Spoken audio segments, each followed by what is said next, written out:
Hi అండి, అందరూ బాగుండాలని కోరుకుంటూ అమెరికా ఇమ్మిగ్రేషన్ని కంప్లీట్గా ఆపివేయబోతుందా? దీనివల్ల ఇండియన్స్కి లాభమా నష్టమా చెప్పే ముందు ఒక చిన్న రిక్వెస్ట్ అండి. మీరు ఈ వీడియో చూస్తుంటే కనుక దయచేసి ఒక లైక్ చేయండి, షేర్ చేయండి, తప్పకుండా సబ్స్క్రైబ్ అయితే చేసుకోండి. అలాగే హైప్ చేయడం, లైక్ చేయడం మాత్రం మర్చిపోకండి. అమెరికా ఇనిషియల్గా 19 కంట్రీస్ మీద బ్యాన్ పెట్టడం జరిగింది. ఆ తర్వాత 19 కాదు 39 కంట్రీస్ మీద బ్యాన్ పెట్టడం జరిగింది. అయితే రీసెంట్గా ట్రంప్ ఒక ప్రొక్యుములేషన్ ఆర్డర్ మీద సంతకం చేశారంట, అది కూడా ఇమ్మిగ్రేషన్కి సంబంధించి. అదేంటి అంటే దాదాపుగా 75 కంట్రీస్కి సంబంధించి ఇమ్మిగ్రేషన్ వీసాస్ ఇవ్వడం అయితే ఫ్రీజ్ చేయడం జరిగిందండి.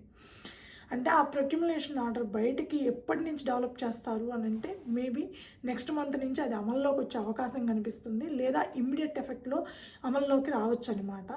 సో ఆ ప్రొక్యుములేషన్ ఆర్డర్ ప్రకారము 75 కంట్రీస్ అయితే ఇమిగ్రేషన్ వీసాస్ని ఇక పొందలేవు ప్రస్తుతానికి.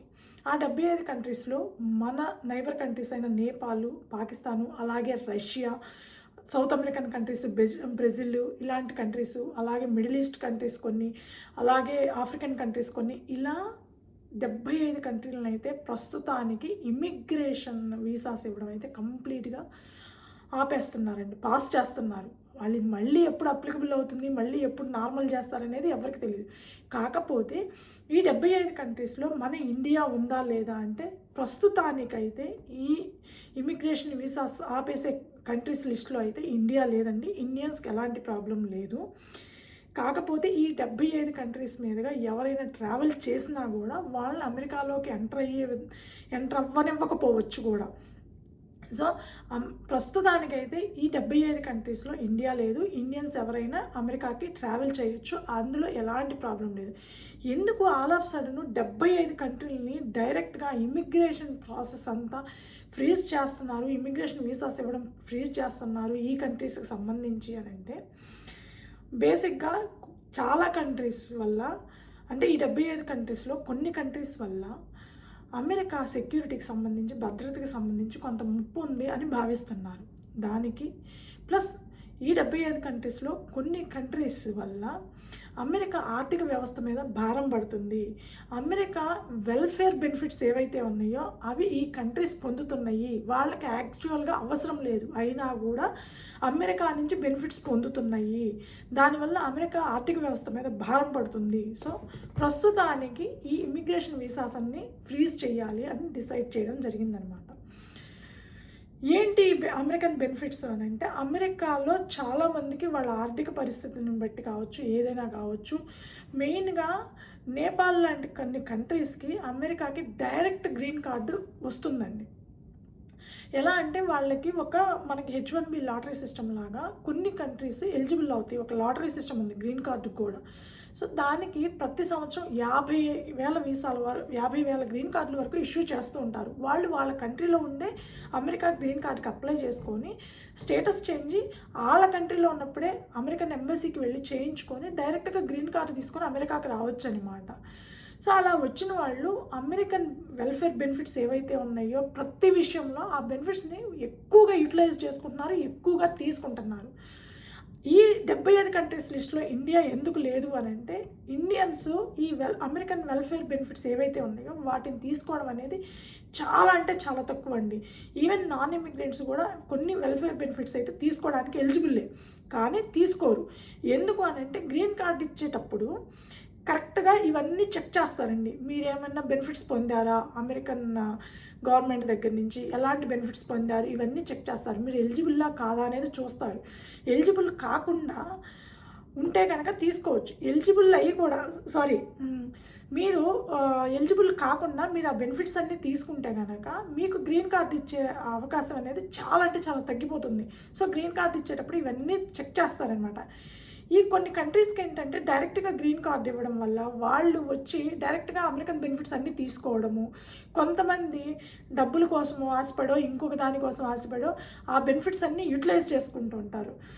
అప్పుడు గ్రీన్ కార్డ్ ఇచ్చేటప్పుడు ఇవన్నీ చెక్ చేసి వీళ్ళు ఎన్ని బెనిఫిట్స్ తీసుకున్నారా అనే దాని మీద బేస్ చేసుకొని వాళ్ళు గ్రీన్ కార్డ్ ఇవ్వాలా లేదా అనేది డిసైడ్ చేసుకుంటుంటారనమాట. సో ఇండియన్స్ అనేవాళ్ళు ఈ అమెరికన్ వెల్ఫేర్ బెనిఫిట్స్ అనేవి చాలా చాలా నాకు తెలిసి 1-2% కూడా ఉండరోనండి. సో అంత తక్కువ మంది తీసుకుంటున్నారు కాబట్టి ప్రస్తుతానికైతే ఇండియా ఆ లిస్టులో చేర్చబడలేదు. రెండు రీజన్స్ అండి. 75 కంట్రీస్ ఇమిగ్రేషన్ వీసాస్ని ఫ్రీజ్ చేయడానికి. ఒకటి, కొన్ని కంట్రీస్ వల్ల అమెరికన్ సెక్యూరిటీకి సంబంధించి చాలా అంటే చాలా పెద్ద ప్రాబ్లం, ముప్పు పొంచింది అనే ఉద్దేశం. రెండోది, అమెరికన్ వెల్ఫేర్ బెనిఫిట్స్ అతిగా తీసుకుంటున్నారు, అవసరం లేకపోయినా తీసుకుంటున్నారు అనే ఉద్దేశంతో. సో ఈ రెండు రీజన్స్ని బేస్ చేసుకొని ఈ ఇమిగ్రేషన్ వీసాస్ని అయితే ఇవ్వడం ఆపేశారు. దీనివల్ల ఇండియన్స్కి ఏంటి బెనిఫిట్ అని అంటే, ఇండియన్స్కి ఖచ్చితంగా బెనిఫిట్ అవుతుందండి. ఇది 1% బెనిఫిట్ అయినా బెనిఫిటే, కానీ చాలా ఎక్కువ బెనిఫిట్ అయ్యే అవకాశం ఉంది. ఎలా అంటే 75 కంట్రీస్కి ఇమిగ్రేషన్ వీసాస్ అంటే గ్రీన్ కార్డులు ఇవ్వడము ఫ్రీజ్ చేస్తే కనుక ఆ ప్లేస్లో మనకి ఇండియన్స్ చాలా ఎక్కువగా అప్లై చేసి ఉంటారు గ్రీన్ కార్డులకి. ఈ ఇయర్ నెక్స్ట్ ఇయర్ ఎవరికైతే కరెంట్ ఇయర్ అవుతుందో వాళ్ళకి గ్రీన్ కార్డులు ఒక 1 year 2 years ముందే వచ్చే అవకాశం ఉంటుందన్నమాట. సో 75 కంట్రీలను ఫ్రీజ్ చేసినప్పుడు ఆ వర్క్ మొత్తము తగ్గిపోతుంది కాబట్టి వాళ్ళు remaining countries green card issue చేసే దాని మీద ఎక్కువగా ఫోకస్ పెడతారు. సో ఆ విధంగా ఇండియన్స్కి బెనిఫిట్ అయ్యే ఛాన్స్ ఉందన్నమాట. చాలా వరకు ఇది ఒక రకంగా చూడాలంటే ఇండియన్స్కి మంచి బెనిఫిట్ అయ్యే విషయమేనండి. అయితే ఇండియాలో ఎవరైతే ఉంటున్నారో నాన్ ఇమిగ్రెంట్ వీసాస్ మీద, వాళ్ళు ఇప్పుడు ఇండియా నుంచి అమెరికాకి రావడానికి ఏమైనా ప్రాబ్లం ఉందా, ఏమైనా ఇష్యూస్ రైజ్ అవుతాయా అంటే, మనకు తెలిసినట్టుగానే వీసా స్లాట్స్ ప్రాబ్లమ్ ఇవి పక్కన పెడితేనండి, ఇండియన్స్ ఎవరైనా సరే అమెరికాకి రావడానికి వెళ్ళడానికి ఎలాంటి ప్రాబ్లం లేదు, హ్యాపీగా వెళ్ళొచ్చు, హ్యాపీగా రావచ్చు. కాకపోతే ఇది ప్రస్తుతానికి మాత్రమే. ఇంకా ముందు ముందు ఎలాంటి చేంజెస్ చేస్తారు, ఈ 75 కంట్రీస్ లిస్ట్లో ఇండియా ఏమైనా చేరే అవకాశం ఉందంటే, మ్యాక్సిమం నాకు తెలిసినంత వరకు ఇండియాని ఈ లిస్ట్లో చేర్చకపోవచ్చు.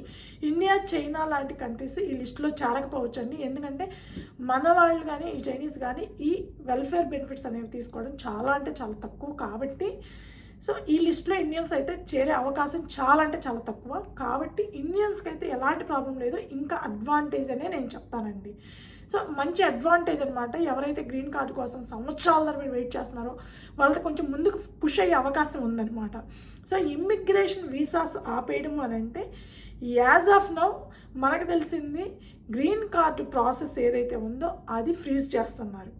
Normal visas, normal non immigrant visas అన్నీ చేస్తారు, కానీ అవి కూడా అన్నీ చెక్ చేసుకొని మాత్రమే అలౌ చేస్తారు. అవి కొన్ని కంట్రీస్ నుంచి అసలు కంప్లీట్గా బ్యాన్ చేస్తున్నారు.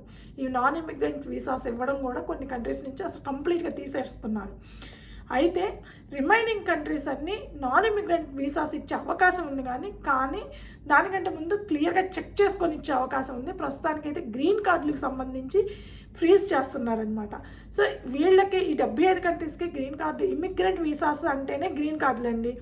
మనమందరం నార్మల్గా B1, B2 లేకపోతే H1B, L1 ఇవన్నీ నాన్ ఇమిగ్రెంట్ వీసాస్. సో వీటికి సంబంధించి ఎలాంటి ప్రాబ్లం లేదు. సో ఇండియాలో ఎవరన్నా ఉన్నా కూడా హ్యాపీగా వెళ్ళొచ్చు, రావచ్చు, ఎలాంటి ప్రాబ్లం లేదు. ఇండియా అయితే ఈ లిస్ట్లో లేదు కాబట్టి ఇంకా మనకి కొంతవరకు బెనిఫిట్ అయ్యే అవకాశమే ఉంది. గ్రీన్ కార్డ్స్ కొంత ముందుకు పుష్ అయ్యే అవకాశం ఉంది. ఎవరైతే చాలా సంవత్సరాల నుంచి వెయిట్ చేస్తున్నారో వాళ్ళందరికీ, అంటే 2026, 27, 28లో ఎవరైతే కరెంట్ ఇయర్ అవుతుంది, మాకు ఈ సంవత్సరం గ్రీన్ కార్డ్ వస్తుంది అనుకుంటున్నారో వాళ్ళందరికీ కొంచెం ముందుగా పుష్ అయ్యి ముందు వచ్చే అవకాశం కూడా ఉందన్నమాట. సో ఇది ఇండియన్స్కి గుడ్ న్యూస్ అనే చెప్పొచ్చు. సో ఇదండి అమెరికా ఇమిగ్రేషన్ వీసాస్ని ఫ్రీజ్ చేయడం గురించి. ఈ వీడియో మీకు నచ్చుంటే కనుక దయచేసి ఒక లైక్ చేయండి, షేర్ చేయండి, తప్పకుండా సబ్స్క్రైబ్ అయితే చేసుకోండి. Thank you.